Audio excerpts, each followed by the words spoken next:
الرحمن الرحیم الحمد للہ رب العالمین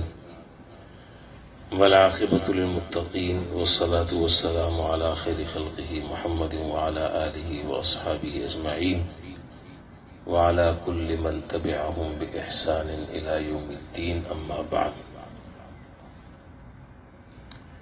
قال رسول اللہ صلی اللہ علیہ وسلم من لم يدع قول الزور والعمل به فليس لله حاجة في أن يدع طعامه وشرابه رواه البخاری۔ حضور اکرم صلی اللہ علیہ وسلم نے ارشاد فرمایا، جو شخص جھوٹی بات اور اس پر عمل کرنا نہ چھوڑے تو اللہ تعالیٰ کو اس کا کھانا پینا چھوڑنے کی کوئی ضرورت نہیں۔ اسی طریقے سے ایک اور حدیث جو شعب الایمان میں ہے، حضرت علی رضی اللہ تعالیٰ عنہ سے مروی ہے، جس میں حضور صلی اللہ علیہ وسلم نے ارشاد فرمایا، الا ان الصیام لیس من الطعام والشراب ولكن من الکذب والباطل واللغو۔ خبردار، روزہ صرف کھانے اور پینے سے رکنے کا نام نہیں، بلکہ جھوٹ، باطل، لغو باتوں سے بھی بچنا ضروری ہے۔ یعنی جو شخص روزہ حاصل دونوں حدیثوں کا یہ ہے کہ جو شخص روزہ رکھ کر گناہ کا کام نہیں چھوڑتا، خاص کر زبان کے جو گناہ ہیں جس پر میں نے پہلے بھی عرض کیا تھا، جھوٹ ہے، غیبت ہے، بہتان ہے، تہمت ہے، گالم گلوچ ہے، لعن طعن ہے، جھوٹی گواہی ہے۔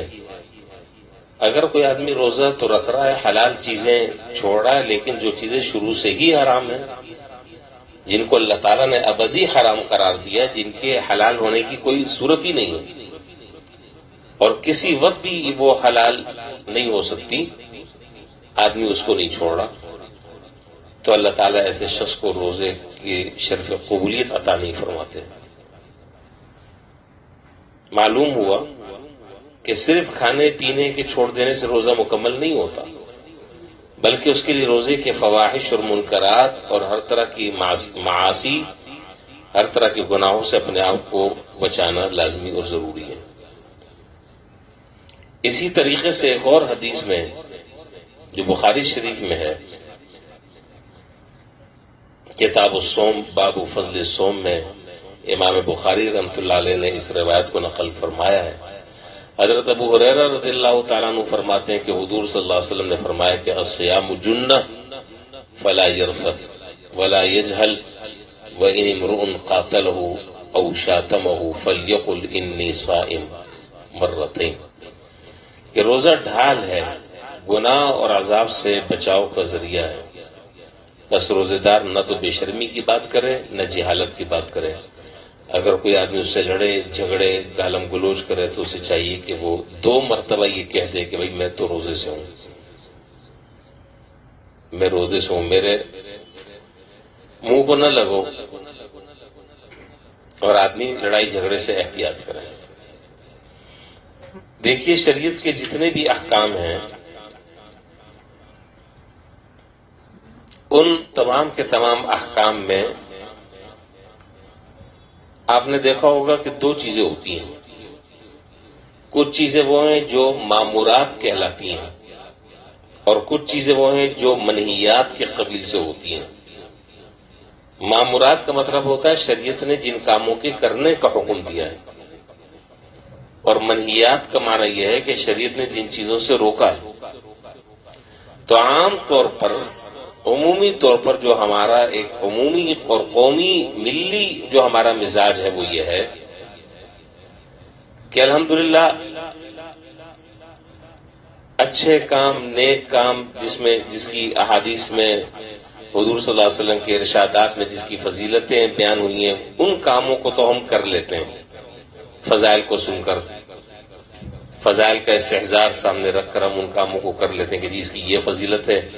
یہ 2 رکعت اس طرح پڑھیں تو یہ ثواب ملے گا، 2 رکعت یوں پڑھیں تو یوں ثواب ملے گا، وہ سارے کام تو ہم ماشاءاللہ کر لیتے ہیں. یہ تسبیح اتنی دفعہ پڑھ لی جائے تو اس سے یہ ہو جائے گا، یہ وظیفہ اتنی مرتبہ پڑھ لیا جائے تو اس سے یہ ہو جائے گا، یہ سارے کام ہم کر لیتے ہیں. لیکن اس کے ساتھ جو بنیادی چیز دوسری ہے کہ اس نیک کام کو کرنے کے ساتھ ساتھ گناہ کے کاموں سے بھی اپنے آپ کو بچایا جائے، وہ اس پر عمل کرنا بسا اوقات بہت مشکل ہوتا ہے. اور اس کی مثال ہمارے اکابرین اور ہمارے اللہ والے اور نیک اللہ کے بندے اولیاء اللہ اس کی مثالیں یوں دیتے ہیں کہ اس کی مثال ایسی ہے کہ جیسے کہ سخت گرمی کا زمانہ ہے، اور سخت گرمی کے زمانے میں آپ نے گھر میں اے سی آن کر دیا. اس لیے کیا تاکہ کمرہ ٹھنڈا ہو جائے، آدمی سکون کے ساتھ اور راحت کے ساتھ آرام کر لے. لیکن دوسری طرف یہ کیا کہ کھڑکی کھلی چھوڑ دی اور کھڑکی بند کرنا بھول گیا. اب آپ مجھے بتائیں کہ اس کمرے میں کولنگ کیسے ہوگی؟ جو اصل مقصد تھا اے سی سے کہ انسان کے جسم کو اور بدن کو راحت پہنچے، وہ راحت کیسے حاصل ہوگی؟ اس لیے کہ پیچھے کھڑکی کھلی ہوئی ہے. اسی طریقے سے بالکل سمجھے کہ آدمی روزہ بھی رکھ رہا ہے، اتنا لمبا وقت بھوکا اور پیاسا رہ رہا ہے، اور نیند بھی قربان کر رہا ہے، سحری بھی کر رہا ہے، تہجد بھی پڑھ رہا ہے، اشراق، چاشت، اوابین، سارے نوافل ادا کر رہا ہے، نیک کام کر رہا ہے. ان تمام کے تمام کاموں سے جو انسان کے اندر طاقت اور قوت پیدا ہونی چاہیے تھی وہ پیدا نہیں ہو رہی. کیوں؟ اس لیے کہ کام یہ سارے کے سارے تو کر رہا ہے، لیکن اس کے ساتھ ساتھ گناہوں سے بھی اسے بچنا چاہیے تھا. آنکھ کے گناہ سے بھی اسے بچنا چاہیے تھا، زبان کے گناہ سے بھی بچنا چاہیے تھا،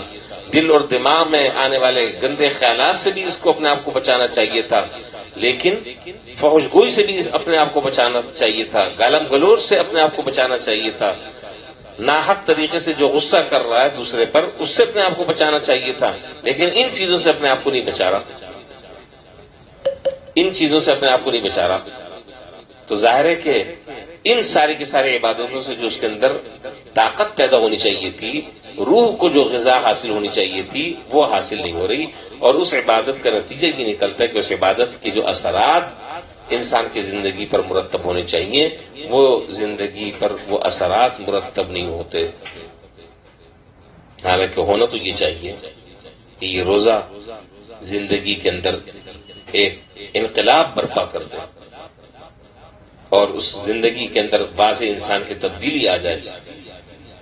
یعنی 1 مہینہ صحیح طریقے سے روزہ رکھنے کے بعد اس آدمی کی زندگی میں ہر آدمی فرق محسوس کرے کہ اس کے قول میں، اس کے فعل میں، اس کے گفتار میں، اس کے رفتار میں، اس کی زبان میں، اس کے اخلاق میں، اس کے اعمال میں بہت واضح تبدیلی آ گئی. لیکن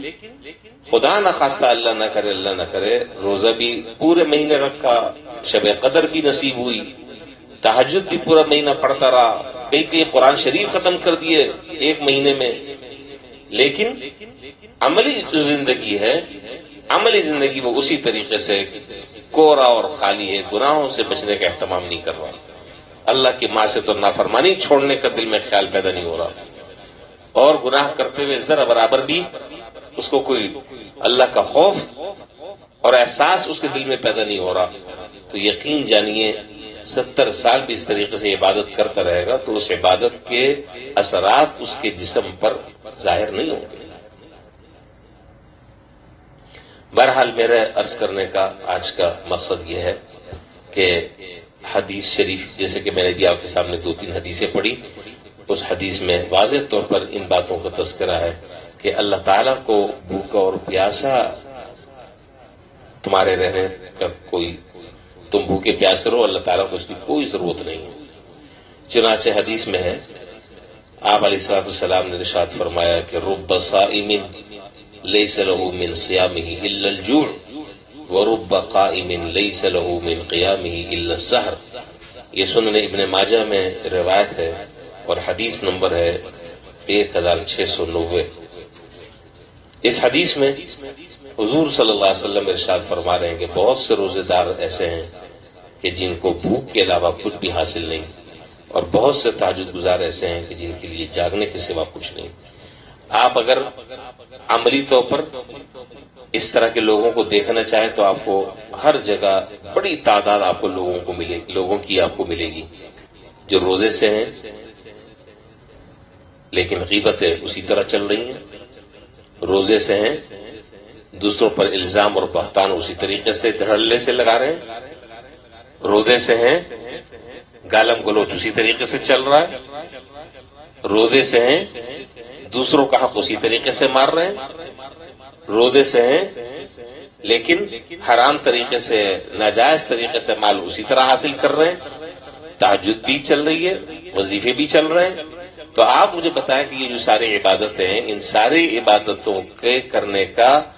فائدہ اور اس ساری عبادتوں کے جو اثرات جسم پر منتقل ہونے چاہیے اور نظر آنے چاہیے، اس سے انسان محروم ہے۔ تو اس لیے ہمیں کوشش اس بات کی کرنی چاہیے، وقت تو دیکھیں، وقت تو گزر ہی رہا ہے، وقت گزر ہی جائے گا جیسے تیسے بھی، لیکن اگر صحیح طریقے سے اس وقت کو گزار لیا جائے اور یہ سمجھ کر اس رمضان کو گزارا جائے کہ یہ رمضان ہو سکتا ہے کہ میری زندگی کا آخری رمضان ہو، اور اس کے بعد ہو سکتا ہے کہ اگلے سال مجھے یہ رمضان نصیب نہ ہو، اس لیے اہتمام سے گناہوں سے آدمی توبہ کرے، اللہ تعالیٰ کے سامنے روئے،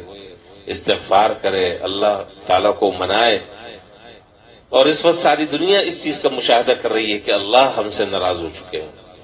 حرم سے لے کر آج پوری دنیا کی مسجدیں ہمارے اوپر بند کر دی گئی ہیں، ساری مسجدیں بند کر دی گئی ہیں، جہاں انسان پہنچ کر اللہ کو مناتا تھا وہ در بند ہو چکے ہیں۔ اس لیے دنیا کے جتنے مشغلے ہیں، کاروبار ہے، تجارت ہے، ملازمت ہے، دنیاوی مصروفیتیں ہیں، ان کو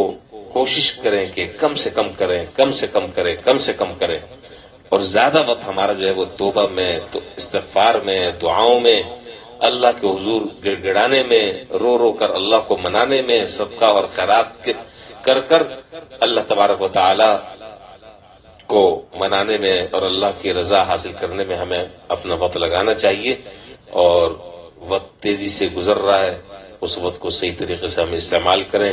اللہ تعالیٰ مجھے بھی اس کی توفیق عطا فرمائے اور آپ کو بھی اس کی توفیق عطا فرمائے، اور ہر طرح کے لغو اور لا یعنی بیہودہ گناہ کے کاموں سے اللہ تعالیٰ ہماری حفاظت فرمائے، اور اس روزے پر جو ثواب حدیث شریف میں بیان فرمایا ہے، اللہ تعالیٰ وہ ثواب ہم سب کو بغیر کسی استحقاق کے نصیب فرمائے، اور اللہ تعالیٰ ہماری ان دعاؤں کو، عبادتوں کو،